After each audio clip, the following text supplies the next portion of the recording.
Đây là dòng xe trợ lực dành cho các cháu và ông bà lớn tuổi nha anh chị.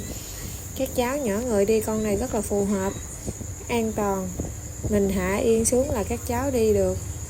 Ông bà lớn tuổi sợ đi xe tay ga thì mình đi con này rất là phù hợp, nó an toàn. Xe này nó trợ lực cho mình đạp nhẹ, xe lướt nhanh im. Xe rất là tiết kiệm, thân thiện với môi trường nữa.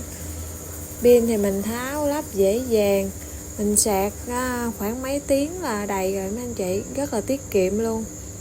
Xe cũng dễ sử dụng, có bảng điều khiển cho mình, có cần số cơ nữa. Màu này thì rất là sạch, rất là đẹp ha. Nam nữ già trẻ gì đi cũng phù hợp hết á. Anh chị có ông bà lớn tuổi hay là các cháu gì mình mua cho ông bà lớn tuổi với các cháu đi rất là phù hợp luôn anh chị. An toàn, tiết kiệm.